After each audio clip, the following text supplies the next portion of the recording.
Hello everybody, this is Anshuman and welcome to JRF की। आज का ये जो वीडियो है ये हमारा यूजीसी नेट पेपर 1 सीरीज के पहला वीडियो है, जिसमें हम लोग यूनिट 1 से शुरुआत करने वाले हैं और यूनिट का नाम है टीचिंग एप्टीट्यूड।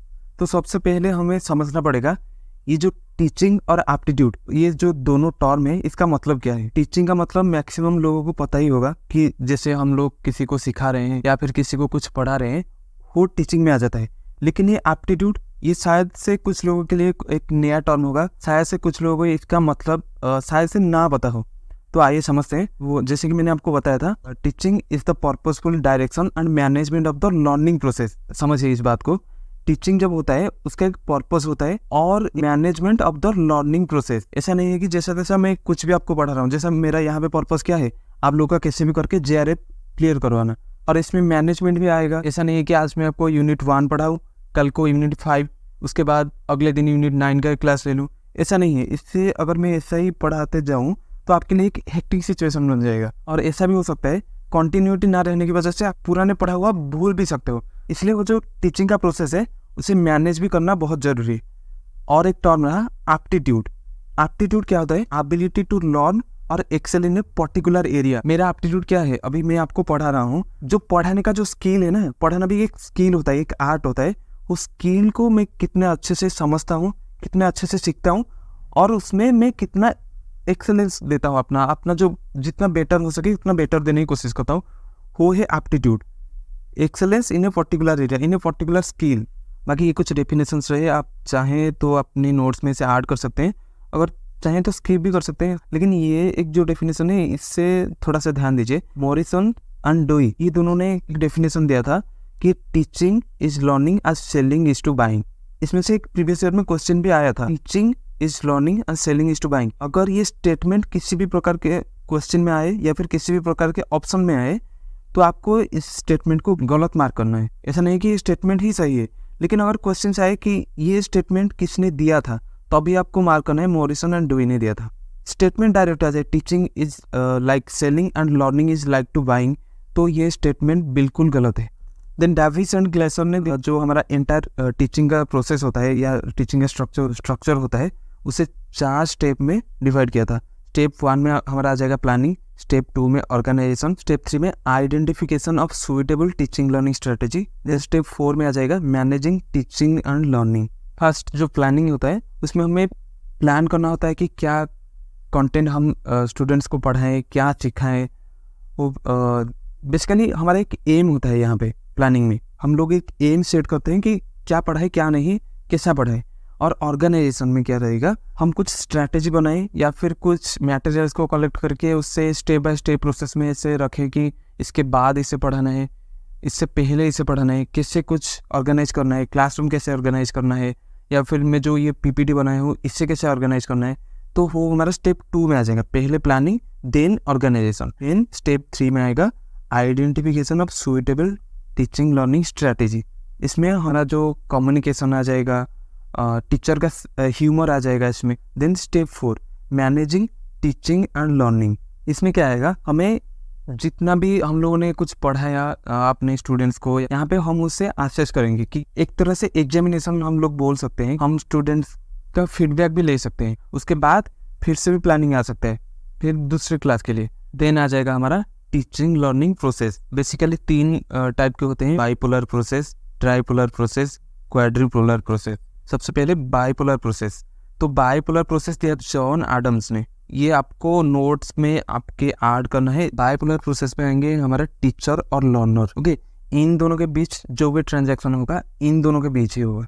टीचर डिपेंड हो रहेगा लर्नर के ऊपर और लर्नर डिपेंड रहेगा टीचर के ऊपर। यहाँ पे कोई तीसरा फैक्टर नहीं है, सिर्फ टीचर और लर्नर, यही दोनों है बाइपोलर प्रोसेस में।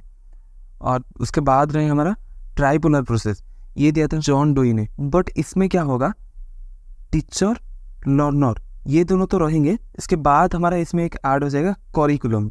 ऐसा नहीं है कि पहले जो हमारा बाइपोलर प्रोसेस में क्या था कि टीचर जो पढ़ाएगा बच्चों को वही पढ़ेंगे बच्चे, लर्नर या फिर, और लर्नर कुछ सीखे या ना सीखे उससे फीडबैक लेके उस सारी चीज़ों से टीचर दोबारा पढ़ाएगा, वो टीचर लर्नर के ऊपर डिपेंडेंट हो गया फिर। तो इन दोनों के बीच ही ट्रांजैक्शन चलता था। लेकिन यहाँ पे क्या है, करिकुलम आएगा कि क्या पढ़ाया जाए, जो सिलेबस वगैरह होता है, या फिर यूनिवर्सिटी या फिर कॉलेज में आप लोग जो पढ़ते हो वहाँ पे कुछ रूल रेगुलेशन होते हैं। ऐसा नहीं है कि सिर्फ टीचर और लर्नर ही वो जो टीचिंग एनवायरनमेंट को अफेक्ट करते हैं। इसके बाद हमारा क्वाड्रिपोलर प्रोसेस आएगा, जहाँ पे टीचर, लर्नर, करिकुलम, उसके बाद और एक चीज़ आ जाएगा फिजिकल क्लाइमेट। ऐसा नहीं है कि सिर्फ टीचर, लर्नर और करिकुलम, ये 3 जो चीज़ें हैं इससे हमारा इफेक्टिव टीचिंग आ जाएगा। नहीं, physical climate is most. Imagine करके देखिए, एक जगह पे आप लोग पढ़ रहे हो बैठ के, पास में किसी की शादी है और वहाँ पे जोर से मतलब कि जो डीजे वगैरह है या फिर कुछ गाना वगैरह चल रहा है, तो आप लोग वहाँ पे पढ़ पाओगे? पढ़ तो लोगे, लेकिन इफेक्टिव वे में पढ़ पाओगे नहीं। तो फिजिकल क्लाइमेट मोस्ट है। बाकी ये रहा कुछ कॉन्सेप्ट्स, और उस कॉन्सेप्ट को किसने दिया था ये आपको याद कर लेना है, क्योंकि इसमें से क्वेश्चंस आए हैं। जैसे कि basic education, Wardha education system, ये किसने दिया था? महात्मा गांधी जी ने। Then integral education, Shri Aurobindo. No formal learning, nature is the only teacher, ये किसने दिया था? रूसो ने। रूसो ने दिया था कि कुछ पढ़ाने की जरूरत नहीं है, नेचर ही एक सबसे बेस्ट टीचर है एक बच्चे के लिए या फिर एक लर्नर के लिए। ये जितने भी मैं आपको कंटेंट पढ़ाऊंगा अभी, वो के.वी.एस. मदन पूरा कवर हो जाएगा इसमें। के.वी.एस. मदन और एक दो बुक भी कवर हो जाएंगे इसमें से। तो मेरे हिसाब से और पेपर 1 के लिए कोई किताब खरीदने की ज़रूरत नहीं है आप लोगों को। Next, forms of teaching. Okay, तो इसमें आएगा फॉर्मल, नॉन फॉर्मल, इनफॉर्मल, ये तीनों आएंगे। देखिए, फॉर्मल टीचिंग में क्या होता है, हम जो स्कूल कॉलेजेस में जाके पढ़ते हैं या फिर यूनिवर्सिटी जाते हैं, बेसिकली एक इंस्टीट्यूशन में जाके हम जो लोग जो पढ़ाई करते हैं वो आ जाएगा फॉर्मल टीचिंग में। जैसे स्कूल आ जाएगा, कॉलेज आ जाएगा, ये सारी चीज़ें। इसमें क्या होता है कि डिग्री भी मिलता है हमें। हम ग्रेजुएशन करते हैं, हमें एक सर्टिफिकेट मिलता है ना, एक डिग्री मिलता है। स्कूल जाते हैं, 10th पास करते हैं तो हमें एक बोर्ड एग्जाम के बाद एक सर्टिफिकेट मिलता है ना, वो सब आ जाएगा फॉर्मल टीचिंग में। बाकी रहा नॉन फॉर्मल टीचिंग। इसमें क्या हुआ है कि फॉर्मल टीचिंग के सारे, मतलब कि सारे तो नहीं, most similar to formal teaching. इसमें डिग्री होगा, इंस्टीट्यूशन लाइक पढ़ाई होगी वहाँ पे, जैसे कि इग्नू वगैरह। हम लोग क्या होता है कि इसमें स्कूल या फिर कॉलेज जाने की ज़रूरत नहीं है, आप घर पे बैठे भी ऑनलाइन पढ़ सकते हो। और जो डिस्टेंस कोर्स वगैरह आप लोग करते हो तो वो आ जाएगा नॉन फॉर्मल टीचिंग में। इसमें क्या आएगी, फॉर्मल टीचिंग में एक फेस टू फेस इंटरेक्शन रहेगा, लेकिन यहाँ पे फेस टू फेस इंटरेक्शन नहीं रहेगा। ये है difference formal and non formal में। देन बाकी रहा एक चीज़, इनफॉर्मल टीचिंग प्रोसेस।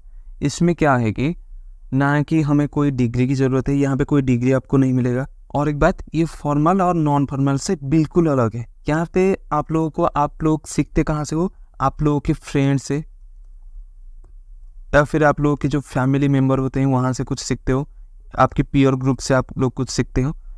इन सब चीज़ों से, मतलब कि आपकी जो बेसिकली आपके जो एनवायरनमेंट है ना, वहाँ से आप लोग सीखोगे इनफॉर्मल लर्निंग टीचिंग प्रोसेस में। ऐसा कुछ चीज़ें आप लोग कभी कभी ऑब्जर्व करना, जो चीज़ें आपको स्कूल कॉलेज में नहीं पढ़ाया जाता या फिर कहीं से भी सिखाया नहीं जाता, आप लोग अपने एनवायरनमेंट, फ्रेंड्स, फैमिली मेम्बर्स और जो आपके पीयर ग्रुप होते हैं इनसे सीखते हो। बहुत सारे चीज़ें ऐसे हैं, मतलब आप लोग ऑब्जर्व कर पाते हो कि नहीं तो मैं नहीं बता सकता, लेकिन ऐसा बहुत कुछ चीज़ें हैं जो आप लोग इनफॉर्मल वे में भी सीखते हो, और वहाँ पे आपका एक टीचिंग प्रोसेस भी होता है। ये जो आपका डायग्राम है ये के.वी.एस. मदन की बुक में है ऑलरेडी। अगर आपके पास के.वी.एस. मदन की बुक नहीं है तो आप यहाँ से प्लीज़ नोट आउट कर लीजिए।